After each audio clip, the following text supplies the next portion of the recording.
lección de hoy es precisamente sobre Howard Carter y Tutankamón. Así que vamos a poner ya mi presentación y vamos a empezar.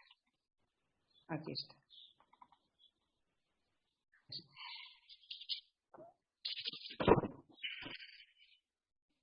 Bueno, en el 1327 a.C.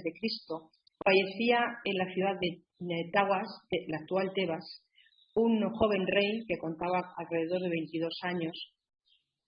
Y años después, en el 4 de noviembre de 1922, el sueño eterno de este rey fue descubierto por el gran arqueólogo y egiptólogo Howard Carter. ¿Pero quién fue Howard Carter? Vamos a ver.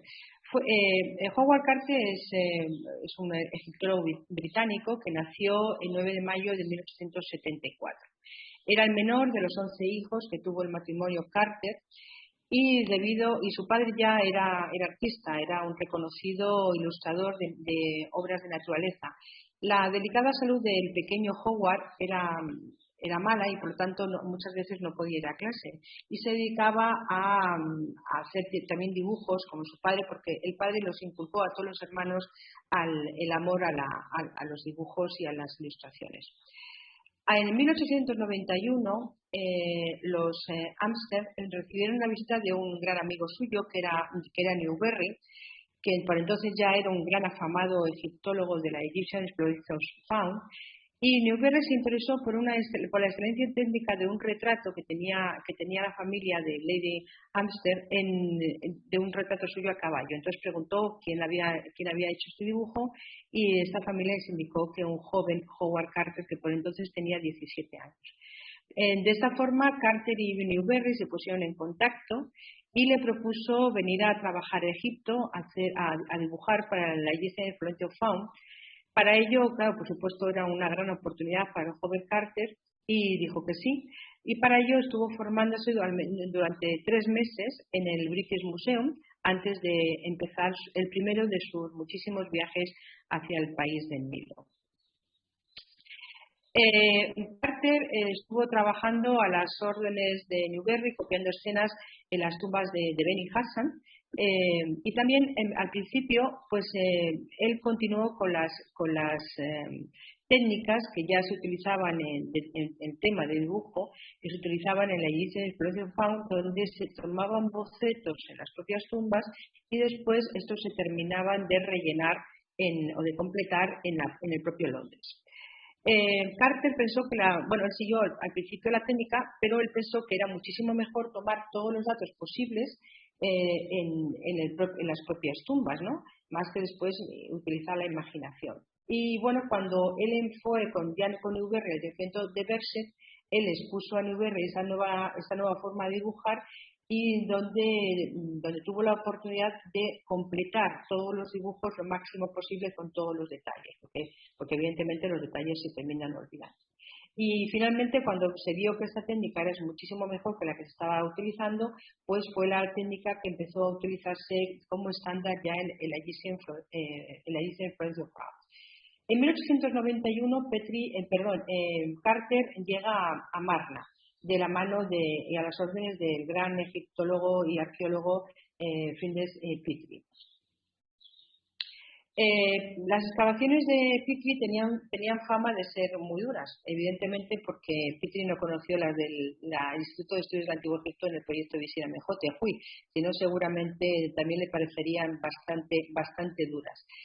En una de las muchas cartas que Carter escribe a su madre hay una anécdota buenísima en que él, cuando llega a Marna, todo ilusionado, se sorprende porque le dan la ración de comida de un mes y esta consistía en latas de sardinas y también le dan una serie de ladrillos y él se tiene que construir su propia casa, su propio habitáculo donde iba a residir. O sea que evidentemente las condiciones de trabajo de entonces eran muy duras para los egiptólogos. Él empezó también a hacer ya una serie de publicaciones en periódicos británicos para ir contando un poco dibujando lo que él iba viendo y tal.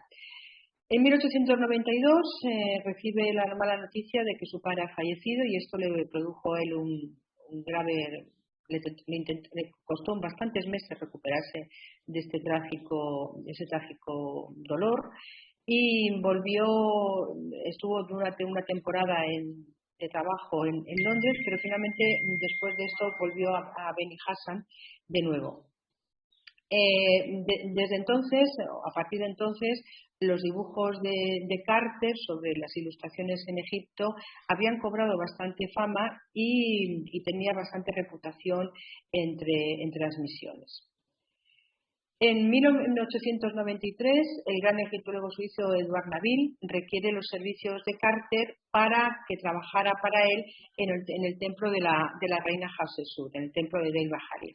Y allí va a permanecer durante 7 años copiando sus magníficos relieves y mejorando precisamente la técnica de excavación y restauración que había comenzado a adquirir con Petrie. Aquí tenemos algunos ejemplos de los dibujos que hizo Carter de Deir Bahari precisamente. Fíjense ustedes cómo estaba entonces Deir Bahari, estaba llenísima de escombros y bueno, pues el trabajo también fue bastante duro excavar todo esto. En 1898, Gastón Maspero, que entonces era el director del Servicio de Antigüedades de Egipto, le ofrece a Carter el puesto de inspector general de los monumentos del Alto Egipto y Nubia, el cargo que tomó posesión a principios de 1900. Entonces, Howard Carter tenía 25 años y ya era un afamado egiptólogo de la época. Como inspector general de los monumentos del Alto Egipto e Nubia, Carter se dedicó a supervisar todos los yacimientos de la zona y se hizo cargo de la instalación eléctrica, por ejemplo, de Abu Simbel, que todos conocemos, o del Valle de los Reyes, ¿no? Que después le daría tanta fama. También participó en numerosos e importantes descubrimientos. Hay otra anécdota curiosa, había llovido muchísimo en Luxor en este momento y él volvía a casa precisamente con un caballo, porque él se movía en caballo, que se llamaba Sultán, su caballo, y el sultán metió las patas en un agujero y se coló, ¿no? Entonces se descubrió la entrada a una parte del templo funerario del rey Mentuhotep II. Desde entonces esta zona, este agujero, se llama Bab el Hosa. Aquí ven una foto donde está, que está justamente cerca de Deir Bahari, como les digo, y lo que tienen delante precisamente es el templo de Mentuhotep, como les he comentado. La cámara estaba vacía, tan solo se encontraron unas barcas de madera, unos pozos y algunas vasijas y una magnífica estatua de granito negro del rey, que es la que tienen ustedes a la derecha, que hoy con la corona roja, como ven, que representa al Bajo Egipto y que hoy se encuentra en el Museo del Cairo. Seguramente ya estará en estos días en el nuevo gran museo que esperemos que este año también se inaugure, celebrando también estos grandes acontecimientos egiptológicos que les he mencionado al principio. En los años siguientes, Carter va a trabajar también como arqueólogo, como egiptólogo para Theodore Davis y va a trabajar precisamente en el Valle de los Reyes. Pero la vida le deparó de nuevo un golpe de suerte porque claro, su fama iba creciendo y en 1907 Maspero le presenta a Lord Carnarvon, que ya saben, como ustedes saben, fue su gran valedor, su gran sponsor, que le financió varias campañas, ¿no? Carter, que era un gran aficionado a la egiptología, tenía problemas de salud y entonces pues decidió venirse a Egipto a excavar, pero necesitaba a un gran arqueólogo, un gran egiptólogo, y en este caso pues todos le habían recomendado que hablase con Carter.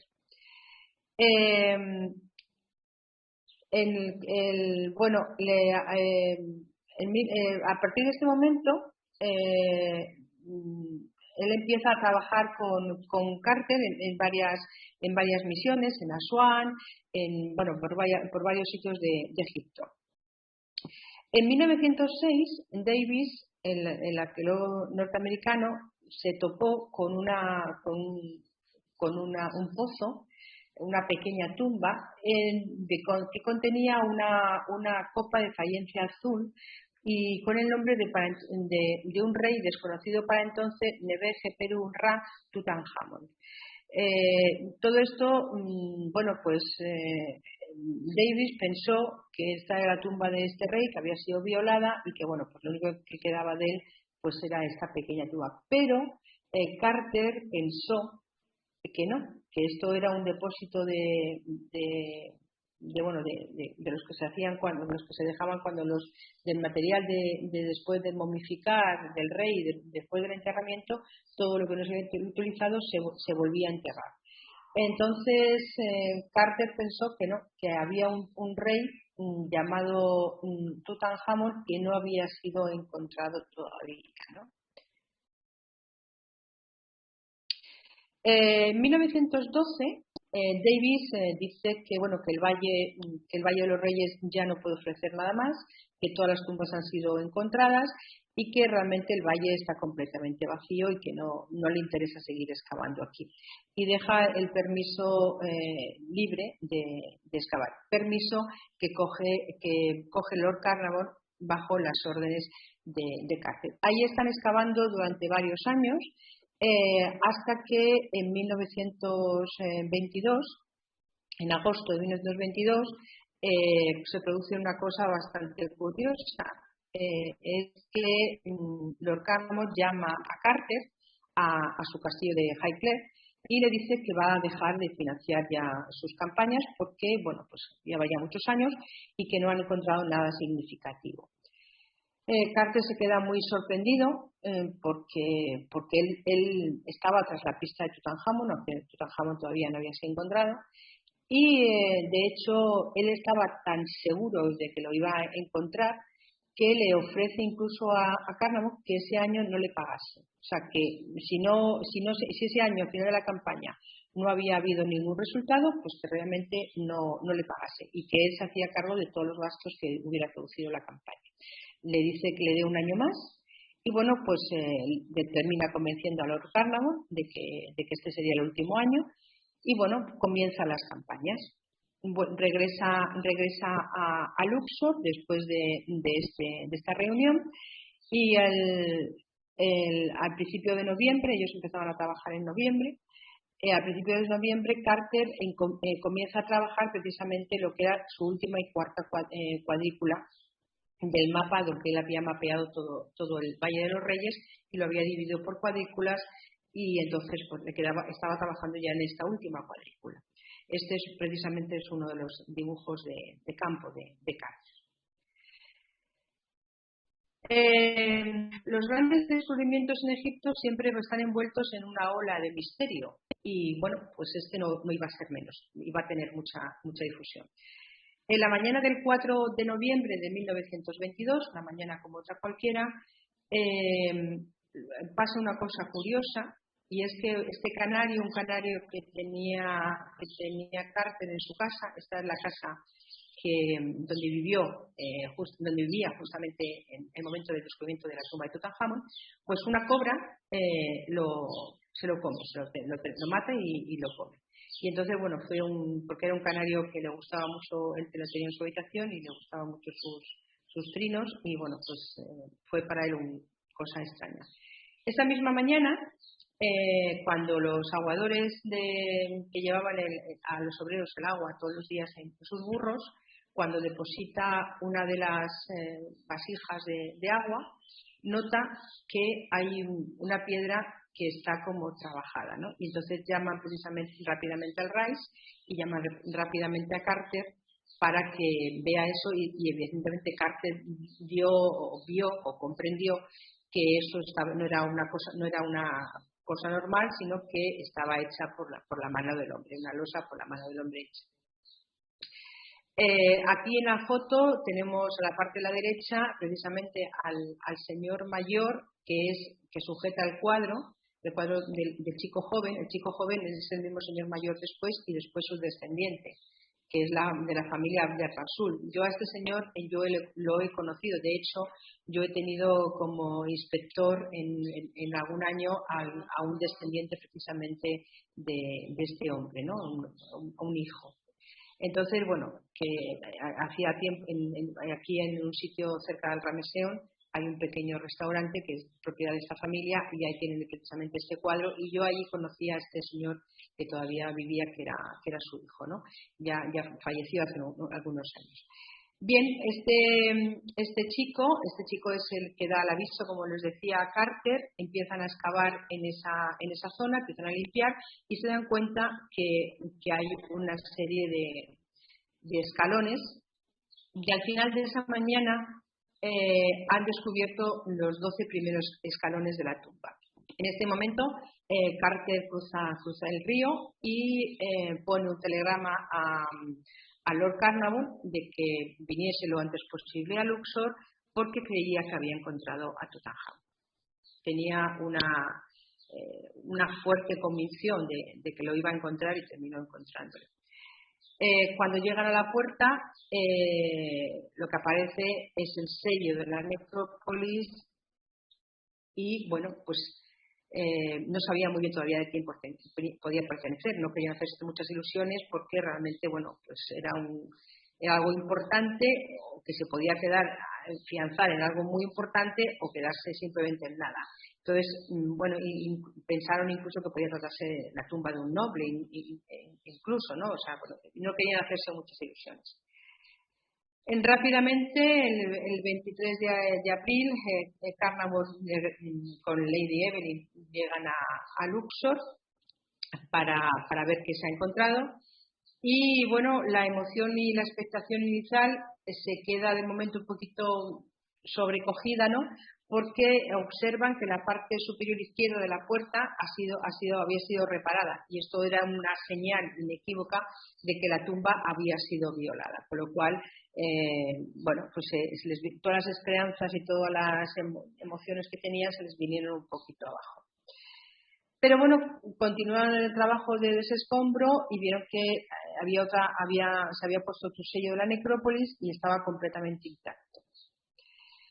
Es este momento cuando Carter practicó un pequeño orificio en esta puerta sellada, introdujo una vela y murió en su interior. Y es la famosa frase que Carnarvon le dice: Carter, por Dios, dígame qué ve. Le inquiría nervioso, ¿no? Y entonces Carter le contesta: cosas maravillosas. Aquí comienza el mito de Tutankamón y Carter. La apertura oficial de la cámara se hace el 29 de noviembre de ese año.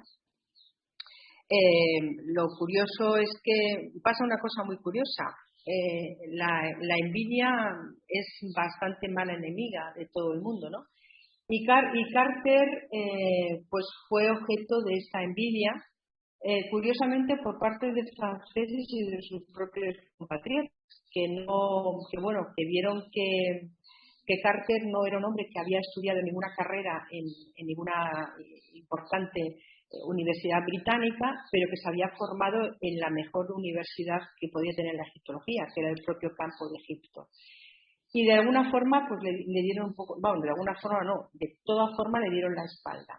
Pero en cambio sí, todos los arqueólogos que había de otras misiones, como por ejemplo las misiones norteamericanas, el Metropolitan Museum de Nueva York, sí que se ponen a las órdenes de él y le dicen que le ofrecen su ayuda incondicional para lo que necesiten, ¿no?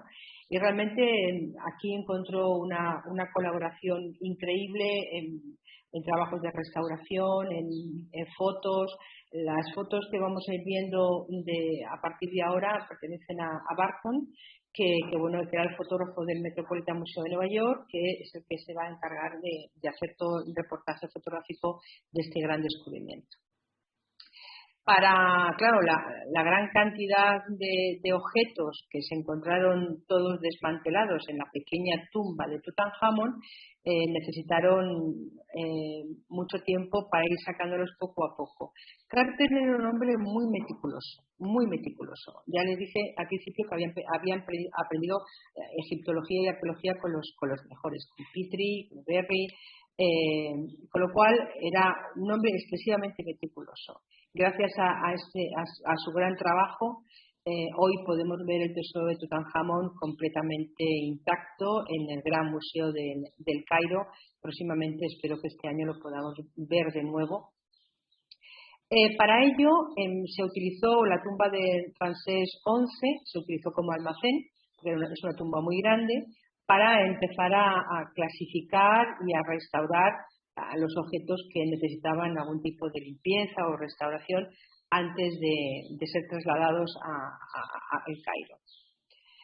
Para ello se utilizaron un montón de metros de tela de algodón, para volver otra vez a embalarlo todo de nuevo. Se calcula que incluso se utilizaron hasta 32 balas de percal, o sea, una cantidad ingente de material para que todo estuviese lo suficientemente seguro en su traslado para que no sufriera ningún daño.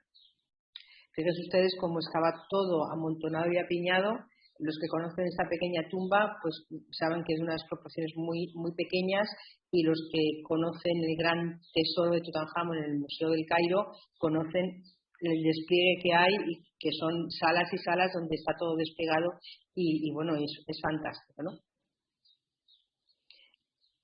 La sala era tan pequeña que muchísimos de los objetos estaban incluso desmontados, habían tenido que desmontar para que pudieran penetrarse, ¿no? A la inauguración de este 16 de febrero, la expectación era enorme, ¿no? Y se personaron 12.000 periodistas de todo el mundo para esta gran apertura. O sea, yo me imagino 12.000 periodistas en el Valle de los Reyes, y aquello debería ser como una especie de locura, ¿no? Para intentar organizar todo aquello, y además me imagino que los periodistas siempre intentando buscar la mejor foto, porque era lo que su periódico le exigía y le pagaba, ¿no? O sea, debió ser aquello bastante convulso. Llega el momento más complicado, que es el momento del reparto. Como ustedes saben, y si no lo saben, se lo cuento yo, hasta 1950, la década de los años 50, el gobierno egipcio daba la posibilidad a los arqueólogos que trabajaban aquí, a hacer un partage. Eso quería decir que las tumbas que habían sido los objetos que se encontraban en las diferentes tumbas que se estaban trabajando, el museo o la institución que estaba trabajando en ellas se podía llevar el 50% de estos objetos, y el otro 50% tenía que dejarlo en Egipto. De ahí la gran cantidad de objetos que son embajadores de Egipto en el mundo, que hay por todos los museos y que todos podemos verlas y estudiarlos y fotografiarlos, ¿no? Esto se hizo con muy buena cabeza, porque realmente, bueno, pues son grandes embajadores, que eso hace que venga mucho turismo a Egipto todos los años, porque quieren ver más cosas aparte de lo que ya ven en sus propios museos. Bueno, pues este reparto empezó viendo cómo se podía hacer, ¿no? Porque claro, era muy diferente si la tumba si era intacta, los objetos se quedaban por ley en Egipto, a si la tumba había sido violada, como era el caso. Y aquí comienza, como les he dicho antes, la leyenda de la tumba de Tutankamón. Comienza la maldición, que fue explotada por toda la prensa del momento, y de hecho hasta el día de hoy se sigue hablando de la maldición de Tutankamón, ¿no? y de Carter. Bueno, empieza con una serie de acontecimientos que todo lo achacan a que han entrado en la tumba de Tutankamón. El primero que cae es Lord Carnarvon. Como ustedes saben, le pica un mosquito, y después se corta esa picadura, se la corta mientras se afeitaba. Eso le produce una infección. En este momento todavía la penicilina no se había descubierto, y bueno, pues le entra una septicemia y termina falleciendo el 5 de marzo, precisamente en este hotel del Cairo. En esta misma idea de la maldición, dicen que el mismo día que Carnarvon muere, su perrita, que era una perrita que tenía en Londres, que tenía 3 patas, dicen que dio un aullido y que de repente murió. El Lord Herbert, que era el hermano de Lord Carnarvon, también muere de repente ese mismo año en septiembre. El especialista de rayos X que colaboró para hacer las diferentes rayos X de la momia de Tutankamón, pues también fallece de una forma inesperada. Todo esto fue alimentado por la prensa para precisamente idear este mito de la maldición de la tumba de Tutankamón. Pero claro, el único que no muere es la persona que más estuvo allí, que fue Carter, precisamente. Pero vamos a seguir. El caso es que, como les he dicho antes, la envidia es mala compañera en cualquier parte de la vida. Y bueno, pues este gran descubrimiento se convirtió en un nido de problemas para Carter. Lacau, que para entonces pertenecía al servicio de antigüedades, de origen francés, le tenía muchísima envidia. La prensa también tuvo sus rifirrafes con todas las noticias, porque el Times tenía la exclusividad que se le había dado Lord Carnarvon, ¿no? Entonces, bueno, pues otros periódicos se metían con Tutankamón, se metían con Carter, se metían con todo y fomentaron también esto que les digo del tema de la mala prensa, de la maldición del que pasaba por aquella tumba, ¿no? Eso fue todo un montaje, pero que el montaje este llega hasta nuestros días, ¿no? El tema es que el levantamiento oficial de la tapa del sarcófago estaba prevista para el 12 de febrero de 1924. Y entonces las esposas de los arqueólogos que estaban trabajando aquí en la zona de otras misiones pidieron venir a ver pidieron asistir a este levantamiento porque bueno, era un algo histórico, ¿no? Y para entonces el nuevo ministro de Obras de Egipto era Bey Hanan, era un nacionalista que entonces Egipto estaba bajo el reino de Fuad. Prohíbe a Carter que las mujeres de los arqueólogos de la zona pues que viniesen a ver este levantamiento. Entonces Carter se ofende mucho, se ofende con este ministro y bueno, pues hacen un plante. Ellos le dicen que debido a las inasibles restricciones y descortesía por parte del ministro egipcio de Obras Públicas del Servicio de Antigüedades, todos los caballeros como en protesta se niegan a seguir trabajando en la tumba, ¿no? Entonces, bueno, esto crea un conflicto monumental y es un caso bastante fuerte, ¿no? Carter, por este motivo, decide abandonar el vacío de la tumba y entonces es aprovechado por Lacau para decir que había incumplido el contrato de la tumba y entonces pasa a formar parte de él y Carter en este momento se queda sin trabajo. Se queda sin trabajo y se ve obligado a empezar a dar conferencias por el mundo. Una de estas conferencias importantísimas se producen en Madrid, con motivo hace unas jornadas en Madrid, a través en el Palacio de Liria, que fueron fomentadas